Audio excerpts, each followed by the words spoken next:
Barbara Stoffer. A name once whispered along the riverbanks of Missouri, now nearly forgotten beneath the weight of 10 long years. She wasn't a celebrity or a thrill-seeker. She was simply a woman who loved the open road, who found peace driving along the quiet stretches near the Mississippi River. To those who knew her, Barbara was steady, a creature of comforting habit. Same car, same routes, same small-town routines. But one ordinary day in 2013, her drive became a mystery that would haunt New Madrid County for a decade. That morning, Barbara climbed into her green four-door 1997 Volvo and set out like she always did. She had no enemies, no wild lifestyle, just a predictable pattern. Howardville to the ferry, a slow loop through farm roads, and sometimes a stop to watch the river roll by. But that day, she never came home. At first, no one panicked. Barbara had likely stopped somewhere, they thought. Maybe a flat tire. Maybe she'd gone to visit a friend. But as hours turned into days, the silence grew heavier.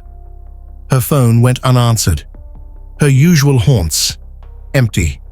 Her family knew something was terribly wrong. You see, Barbara wasn't reckless. She didn't wander off.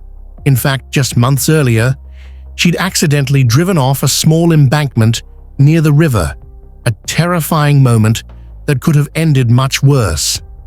Locals remembered the sight of her Volvo stuck on the rocks, headlights pointing toward the water. A tow truck pulled her out, and she'd laughed nervously, promising it would never happen again. But that memory would later send chills down everyone's spine. Because when she vanished, that same river seemed to swallow her story whole. The search began modestly. Friends, neighbors, and local officers combed through farm roads and ferry crossings, calling her name, checking ditches, and shining flashlights into the dark. But there was nothing. No skid marks, no broken glass, no debris. It was as if her car had evaporated. Weeks later, the case cooled. Months passed. Leads dried up. Theories began to form. Some believable, some bizarre. Some whispered that Barbara had grown depressed, that she might have driven intentionally into the river she loved so much. Others insisted something darker had happened, that someone she trusted had lured her out there. There was even talk of a man she occasionally helped, someone who might have known her roots too well. But there was no proof, just speculation and heartbreak. As the years crawled on, Barbara's name slipped from headlines and into the fog of memory. But for a few people, locals, her remaining relatives, and strangers fascinated by unsolved disappearances, her case became an obsession. How does a person and a car just vanish? It's a question that still lingers over those quiet back roads and muddy waters.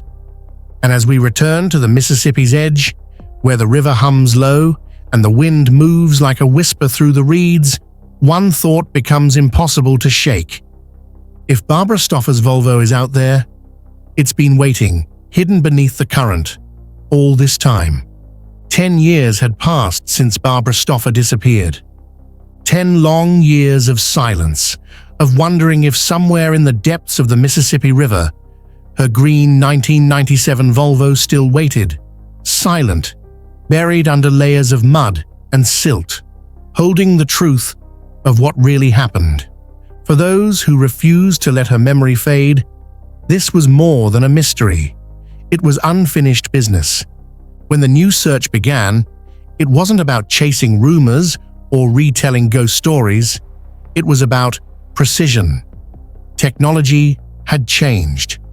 What couldn't be seen in 2013 could now be revealed with high-definition sonar and experienced eyes trained to read the faintest shadows beneath the current. The team began where Barbara's story had last made sense. The back roads between Howardville and New Madrid, the same routes she'd driven countless times before.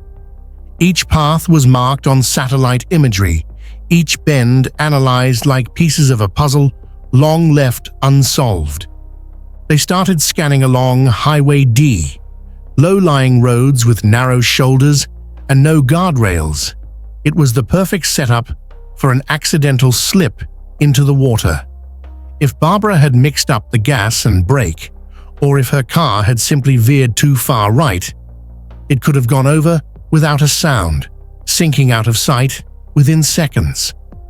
As the sonar passed over the riverbed, every unusual shape sent a ripple of anticipation through the boat. "There's something here," someone said. The screen showed a long, rectangular form, roughly the size of a car, partially buried beneath silt. Hope rose instantly. Divers descended, the murky water swallowing their lights as they approached the outline. But when they touched the surface, it wasn't metal, it was debris, tangled roots, and rocks shaped eerily like a vehicle. False alarm. They kept moving, scanning, marking, eliminating. Every maybe that turned into a no was a mix of disappointment and progress. Because each cleared zone meant they were narrowing down the truth. A local fisherman mentioned a rumor. Someone had found a car during a dry season a year prior, when the river level dropped nearly 15 feet. That car, however, turned out to be an older model, nothing like Barbara's green Volvo. Still, the story stirred something in the team. If that vehicle had gone unnoticed for years, how many others might be hidden below, waiting to be found? They expanded the search toward the ferry crossing Barbara was known to visit. There, the sonar painted another promising image, a solid mass at the edge of a drop-off, 30 feet down. Again, divers went in. The current was strong, visibility near zero. They brushed against twisted metal, but when they surfaced, it was confirmed. Another vehicle, yes, but not hers. A 1980s pickup truck, rusted and forgotten. Each time they came up empty-handed, the realization hit harder. How big this river truly was, and how easily it could keep its secrets. As the day stretched into dusk, the search boat floated quietly. The only sound, the hum of the sonar and the distant cry of a heron. "She's here somewhere," one of them said softly, staring into the brown water. "We just haven't found her yet." Barbara's story wasn't just about a missing person anymore. It had become a symbol of how fragile routine can be. One wrong turn, one moment of confusion, and a life can vanish without a trace. But even after all these years, there's something powerful about hope. It doesn't fade, it shifts, it turns into determination. And for those still searching, the mission was far from over. As the days of searching stretched on, so did the questions that had haunted New Madrid for over a decade. What really happened to Barbara Stoffer that day in 2013? Everyone in town had a story. Some said it was a simple accident, that Barbara, who had once driven off an embankment near the river, may have made the same mistake again. Others whispered darker possibilities. People remembered the man she used to help, a quiet, troubled figure from the community. She was kind-hearted, always offering assistance where others wouldn't. But in the years since her disappearance, that man's name came up again and again. Not in accusations, but in uneasy murmurs. When he passed away, so did any chance of questioning him directly. Yet the rumors lingered that maybe Barbara's disappearance hadn't been an accident at all.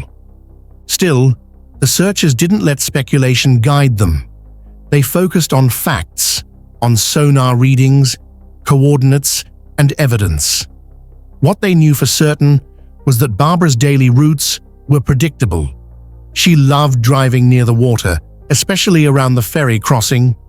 Locals recalled seeing her green 1997 Volvo more than once along Highway HH, sometimes parked for hours as she watched the sunset over the river.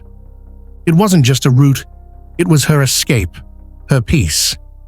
That's why the team kept returning to those familiar waters. The Mississippi River is a living, breathing force, unpredictable and ever-changing. Its depths shift, its sandbanks move, and entire vehicles can vanish beneath it, swallowed by time and mud. They used upgraded sonar equipment this time, sharper, clearer, and far more powerful than what was available in previous searches. Every inch of the riverbed was mapped, every shadow measured. They returned to old locations, places that once seemed impossible to scan, and cleared them one by one. Somewhere beneath all that water and history, they believed there had to be something. But hour after hour, scan after scan, the readings came back empty. Nothing matched the size, shape, or placement of Barbara's car. It was as if she had driven straight into the horizon and vanished. Still, the mood on the boat wasn't hopeless. It was solemn.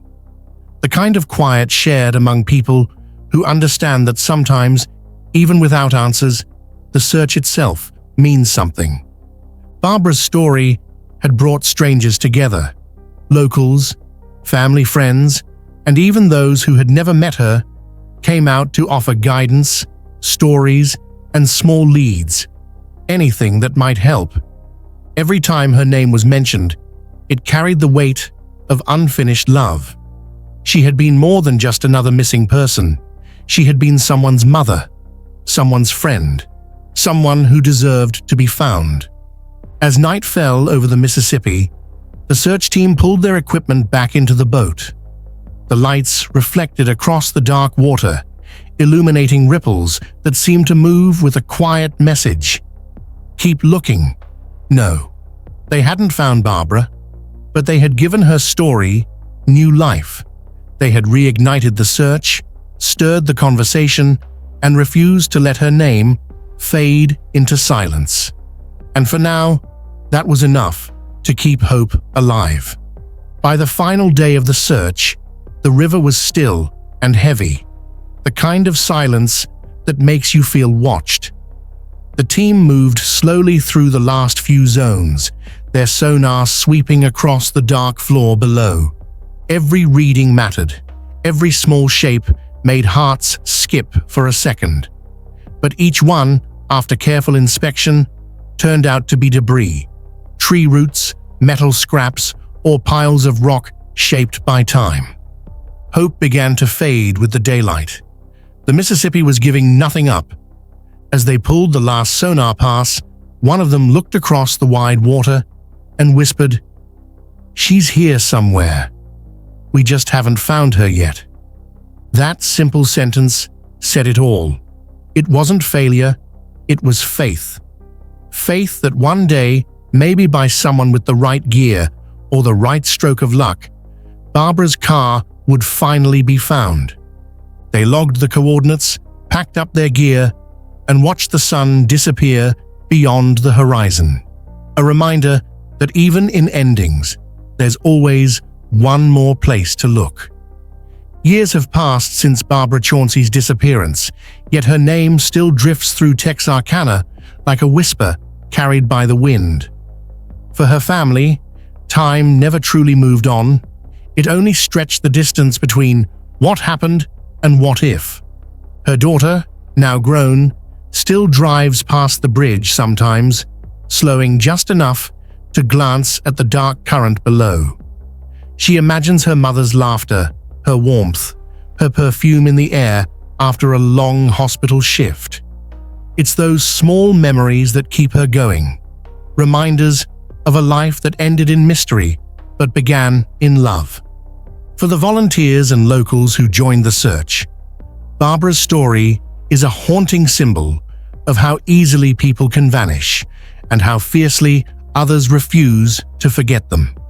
Because when someone disappears, their absence becomes a living thing, one that echoes in every unanswered question, every silent night.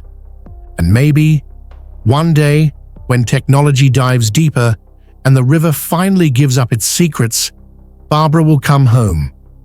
Until then, her story stands as both a warning and a promise that no one truly vanishes as long as someone still remembers their name.